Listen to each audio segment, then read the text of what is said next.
આ વાર્તા છે એક ઘના જંગલની, જ્યાં પ્રકૃતિની વચ્ચે સૌ પ્રાણીઓ સુખથી રહેતા હતા. એ જ જંગલમાં રહેતો હતો એક નાનો હાથીનો બાળક ગજુ. માસૂમ, ઉલ્લાસથી ભરેલો અને હંમેશા નવી વસ્તુ શીખવા તૈયાર.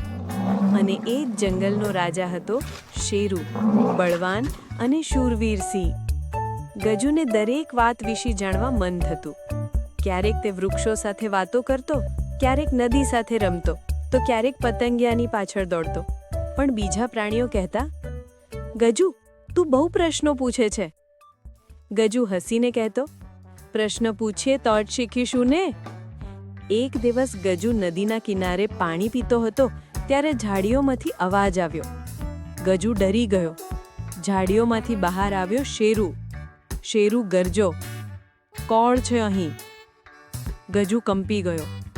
હું ગજુ છું, નાનો હાથી. હું ફક્ત પાણી પીવા આવ્યો છું. શેરુ હસ્યો. ડર નાનકડા, મેં આજ ભોજન કરી લીધું છે. ગજુએ ધીમેથી પૂછ્યું, રાજા સાહેબ, તમે હંમેશા એકલા કેમ રહો છો? શેરુના ચહેરા પર ગંભીરતા આવી ગઈ. કારણ કે જ્યારે તું શક્તિશાળી બને છે, ત્યારે બધા તને છોડીને ચાલ્યા જાય છે. ગજુએ એ વાત પૂરી રીતે સમજી નહોતી, પણ એને શેરી પ્રત્યે સન્માનનો ભાવ આવ્યો. થોડા દિવસ પછી જંગલમાં ભારે તોફાન આવ્યો. વીજળી કડકી, વરસાદ વરસ્યો અને વૃક્ષો ધરાશાયી થયા. ગજુ પોતાની માની પાસેથી અલગ પડી ગયો.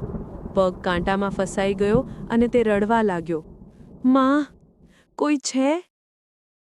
અચાનક દૂરથી સિંહની દહાડ સાંભળાઈ. એ હતો શેરુ. શેરુએ ગજુને ફસાયેલું જોયું. એણે પોતાની તાકાતથી ઝાડનું ડાળ ખસેડી ને ગજુને મુક્ત કર્યો. ગજુ ઠંડીમાં કંપી રહ્યો હતો. શેરુ બોલ્યો, હવે ડર ના નાનકડા, તું સુરક્ષિત છે.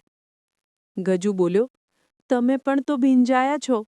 શેરુ સ્મિત સાથે બોલ્યો, રાજાને ઠંડી નથી લાગતી ગજુ. બંને એક ગુફામાં છુપાયા. એ રાતે બંને પ્રથમવાર સાથે સૂયા. એક રાજા અને એક બાળક. સવાર થતી ગજુની માં આવી ગઈ. એ શેરુને જોઈને ડરી ગઈ. મારું બાળક છોડો, એ ચીસી ઉઠી.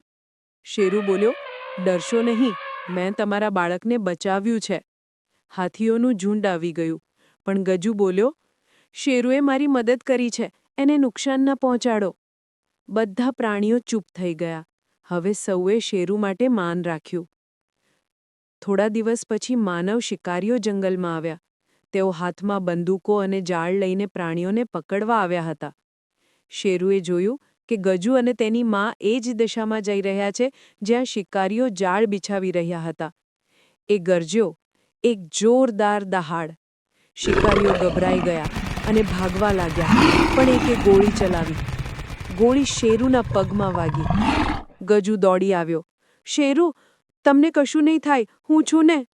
ગજુએ પોતાની સૂંઢથી શેરુને ટેકો આપ્યો અને એને સુરક્ષિત જગ્યાએ લઈ ગયો. કેટલાક અઠવાડિયા શેરુ ફરી તંદુરસ્ત થઈ ગયો. હવે શેરુ અને ગજુ સમગ્ર જંગલમાં મિત્રતાનું પ્રતીક બની ગયા હતા. ગજુ શેરી સાથે સાહસ શીખતો અને શેરી કહેતો, સાચો રાજા એ છે જે બળથી નહીં પણ દિલથી જીતે છે. ગજુ હસીને બોલતો, તો પછી તમે સૌથી મોટા રાજા છો શેરુ. વર્ષો વીતી ગયા. ગજુ મોટો થઈ ગયો. હવે એ જંગલનો સંરક્ષક બન્યો હતો. શેરુ વૃદ્ધ થઈ ગયો હતો. એક દિવસે બોલ્યો, ગજુ, હવે આ જંગલ તારા હવાલે છે. ગજુની આંખોમાં આંસુ આવી ગયા. તમે હંમેશા મારા દિલમાં રહેશો શેરુ. મિત્રતા વય કે જાતિ નથી જોતી. એક સિંહ અને હાથીના બાળકે સાબિત કર્યું કે જો દિલ મોટું હોય તો ડર નાનો બની જાય.